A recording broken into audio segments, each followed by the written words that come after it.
Amanhã o nosso mensageiro do Itamaraty, Mauro Vieira, vai lá em Washington achando que tem algo para oferecer, pedir o fim das tarifas, fingir que o Brasil está em posição de negociar, mas sem tocar na parte chata. Censura, perseguição política e Alexandre de Moraes. Surpresa, surpresa! Os americanos já deram um spoiler do filme hoje. Disseram com todas as letras que a maior parte das tarifas é culpa do nosso próprio Xander Clayson.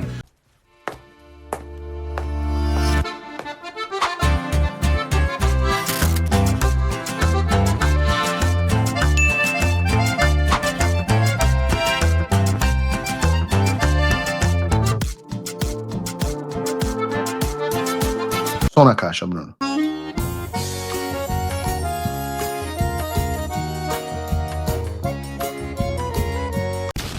Eu peço a você que crave o dedo no like. Se você não cravou o dedo no like e não se inscreveu no canal até agora, meu Deus, esse é o dia. Esse é um programa que ninguém perde, nem mesmo os jornalistas da velha mídia. Por isso que você tem que mandar o programa em todos os seus grupos, mandar republicar nas redes sociais, apertar o botão do retweet, mandar para os amigos e para os inimigos. Afinal, esse é o Paulo Figueiredo Show. Brasilinas e brasileiros, o mundo acaba de descobrir o que nós, brasileiros, já sabíamos há muito tempo. O nosso problema não é econômico, é psiquiátrico. Jamieson Greer, representante de comércio dos Estados Unidos, deu uma entrevista dizendo, com todas as letras, que as tarifas de 50% aplicadas ao Brasil são por causa da censura e das decisões absurdas do nosso judiciário. Sim, meus amigos, a ditadura de toga chegou ao ponto em que até o Departamento de Comércio americano teve que virar Departamento de Direitos Humanos. Greer explicou o básico, com aquele tom de professor cansado, explicando tabuada para a turma do fundão. Olha, tem duas tarifas, tá? Uma de 10% que é para todo mundo e outra de 40% que é especial só para o Brasil. Essa extra é por causa de questões políticas, censura e violações de direitos humanos. Traduzindo, 10% é tarifa, 40% é taxa Moraes. Ou seja, o Brasil agora tem IOF sobre liberdade de expressão. The question is about Brazil, the 50% tariffs on Brazil. Can you explain why they are being hit with 50% tariffs and why it falls under the umbrella of the International Emergency Economic Powers Act? Certainly, happy to do that. Now, to be really specific about Brazil, there's actually two regimes at place right here. There's the reciprocal tariff rate of 10% on Brazil, which everyone in the world has, which we're trying to do to control the global trade deficit, which is a huge problem for us.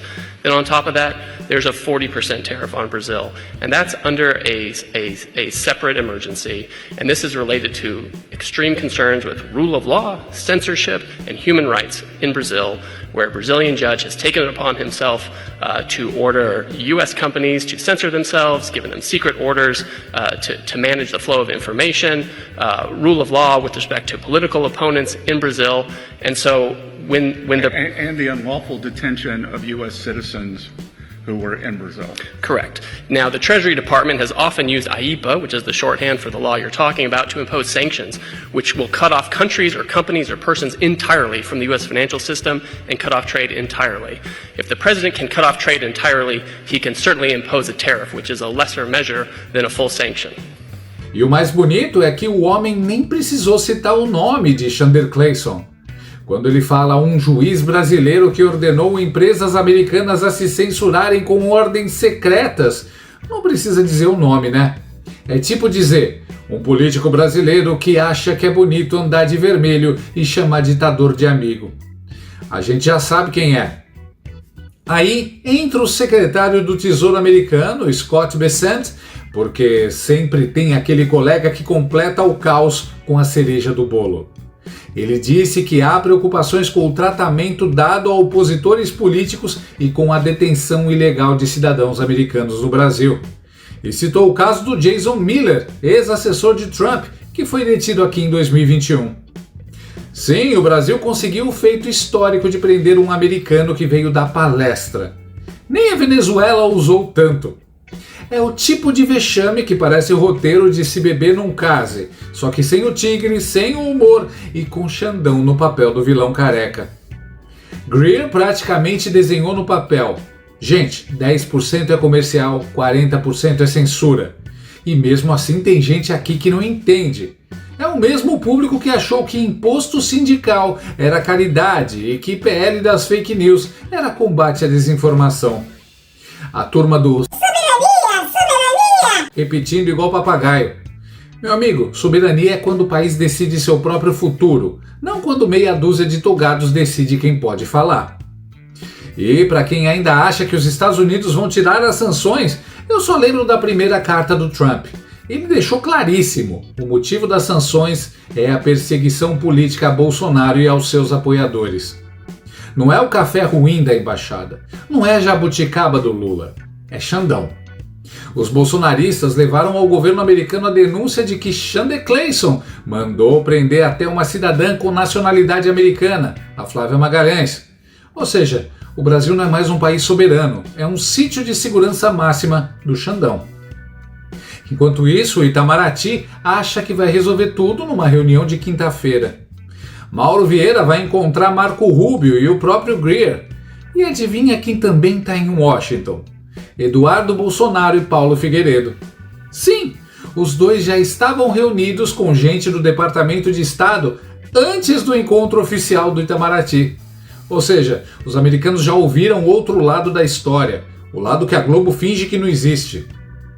Eduardo e aliados reforçaram que é preciso pressionar o Brasil por uma anistia aos perseguidos políticos. Enquanto isso, o governo Lula responde: anistia? Não, a gente só quer falar de comércio. Coitados, eles ainda não entenderam que os 10% de comércio estão presos dentro dos 40% de censura. E aí vem o show de stand-up involuntário do presidente. Na véspera da reunião, perguntaram para o Nove Dedos sobre Trump e ele respondeu: eu fui falar com o Trump. Eu não conhecia ele, a gente estava de mal, mas eu não conhecia ele. E tinha gerado uma química na ONU, 29 segundos, sabe? Então, ele me ligou, eu falei: presidente, eu queria estabelecer uma conversa sem liturgia. Eu estou fazendo 80 anos hoje. Você vai fazer 80 anos dia 14 de junho, porque eu tinha pesquisado. Dia 14 de junho significa que eu sou 8 meses mais velho do que você. Então vamos nos tratar de você, sem liturgia. E aí comecei a falar o que eu achava que deveria ter falado. Então, sabe, não pintou química, pintou uma indústria petroquímica. Tá? Amanhã nós vamos ter a conversa de negociação. Amigo, nem o roteirista de Os Trapalhões teria coragem de escrever uma piada tão ruim. Enquanto ele faz gracinha, Greer e Bessent estão lá em Washington falando em censura, perseguição política e violação de direitos humanos. É tipo o casal brigando e o cara tentando resolver com piada de pavê. E, para completar, o homem ainda veste camisa vermelha, igual ao Maduro, justamente no dia em que a Venezuela estava brincando de Top Gun, mandando o F-16 voar contra B-2 americanos. É o crossover que ninguém pediu, Lula versus OTAN. Então, sim, a tal química esfriou, a jabuticaba diplomática que o Lula tentou oferecer azedou, e amanhã promete ser o dia da queda do cavalo. Sabe quando o personagem do desenho animado fica rindo antes de cair no buraco? Pois é, o buraco é a reunião do Marco Rubio. E do outro lado, Eduardo Bolsonaro e Paulo Figueiredo postam um vídeo animadíssimos, direto de Washington, antes da reunião oficial. Fala pessoal, estamos aqui em Washington DC, na capital dos Estados Unidos, saindo do prédio do State Department e, como sempre, fazendo o nosso trabalho de atualizações, trazendo as perspectivas e tudo mais que for necessário para esclarecer tudo aquilo que realmente ocorre no Brasil. Não é isso, Paulo? Eu acho que para as pessoas que falaram que você tinha sido escanteado, não era mais recebido, agora era só a química do Lula, etc, eu acho que cai um pouco por terra essa narrativa, mesmo no meio de um shutdown do governo americano. O governo americano está em shutdown. Continuamos sendo maravilhosamente bem recebidos. Falamos bastante sobre as nossas perspectivas sobre o Brasil, sobre qual é a situação política atual, os avanços que houve e os avanços que não houve no país, em relação à questão da anistia, né? Há uma expectativa em relação à reunião amanhã com o ministro das Relações Exteriores e o Marco Rubio. A gente entende que essas conversas são normais, são boas de acontecerem agora. Esse é o momento de acontecer. Os Estados Unidos estão numa posição forte. Vamos ver o que o Brasil tem a oferecer, o que o Brasil vai trazer para a mesa. A posição dos Estados Unidos me parece ser sempre a mesma e ser muito clara. Vamos ver o que vai ser dito para o secretário amanhã. Da nossa parte, né, Eduardo, a gente não é governo dos Estados Unidos. A gente vem aqui, expõe o nosso ponto de vista, é ouvido, e eu acho que continuamos sendo bastante ouvidos e vamos continuar tendo outras reuniões aqui. É importante ressaltar, finalizando, que o Marco Rubio é o único que vai tratar, né, em todo o resto do mundo, quem trata da questão comercial é a equipe comercial, do secretário Bessent, do Greer, que é representante comercial dos Estados Unidos, e outros atores comerciais. Apenas o Brasil, devido ao forte conteúdo político, que hoje foi reafirmado por Scott Bessent e Greer, né, numa coletiva de imprensa, na sede do FMI Banco Mundial, mas apenas o Brasil é que terá como líder negociador da questão comercial o secretário Marco Rubio. Então isso daí diz muito. Eu acredito que ficará impossível de tirar da mesa a política, como seria desejável pelo lado brasileiro. Então vamos aguardar a reunião de amanhã, mas a gente tem uma convicção muito forte de que os Estados Unidos seguirá trabalhando para reduzir o poder de regimes totalitários, pessoas que censuram e também que atrapalham a vida das empresas americanas. Acho que o mais importante é a gente ver que não houve uma mudança na política externa dos Estados Unidos, tudo permanece como estava. O Brasil vai fazer a sua oferta, vai fazer o seu pleito e vai ouvir de volta qual é a resposta americana. Qual é a resposta americana? A gente não sabe, a gente não é secretário de Estado, a gente não vai estar dentro da reunião, mas eu acho que, como o Eduardo disse muito bem, hoje o secretário do Tesouro e o USTR, o representante de comércio, Greer, deixaram muito claro que da nossa tarifa hoje no Brasil, só 10% são questão comercial, 40% são questão política. Como é que vai resolver a questão política? Boa sorte para o Mauro Vieira. Anistia segue mais viva do que nunca. Ou seja, eles já entregaram o dossiê completo da palhaçada do STF. E a Globo, claro, vem correndo tentar apagar o incêndio. Eduardo Bolsonaro foi escanteado. Marco Rubio está isolado. Isolado? O cara é senador influente, amigo pessoal de Trump e inimigo jurado do Foro de São Paulo. Mas pra Globo, o isolado é ele. É tipo dizer que o Batman tá isolado em Gotham enquanto o Coringa tá no comando. Eu imagino o desespero da Secom e da redação da Globo nesse momento. Pelo amor de Deus, alguém cria uma manchete pra abafar isso. Mas é tarde demais. Os americanos já falaram a real. As tarifas são políticas, não comerciais. E o culpado tem nome e sobrenome, Alexandre de Moraes. Ele conseguiu o feito inédito de transformar o Brasil num país taxado por censura. É a tarifa Moraes, meus amigos. O primeiro imposto da história cobrado por causa de ego. E isso é só o começo. Greer deixou claro, essa é a medida mais branda. Se a perseguição continuar, vem aí bloqueio total de operações para empresas específicas. Ou seja, a brincadeira de censura começa a pesar no bolso. E o prejuízo vai direto para o povo, para o comércio, para o trabalhador. Tudo por causa de um sujeito que acredita que pode controlar o planeta com uma canetada. E, para piorar, o interlocutor americano é Marco Rubio, que odeia o Foro de São Paulo, odeia Lula, odeia tudo que cheira a comunismo latino.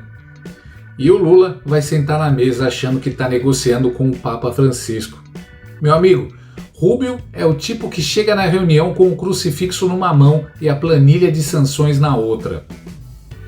Ele sabe que o Foro de São Paulo foi criado por Lula e Fidel Castro, e que agora essa turma está exportando censura disfarçada de regulação das redes. É surreal. 212 milhões de brasileiros financiando o delírio de um lunático de toga. Um homem que acha que pode decidir quem fala, quem cala, quem viaja e quem fica preso. Enquanto isso, o dólar sobe, as tarifas aumentam e o Brasil perde espaço no comércio internacional.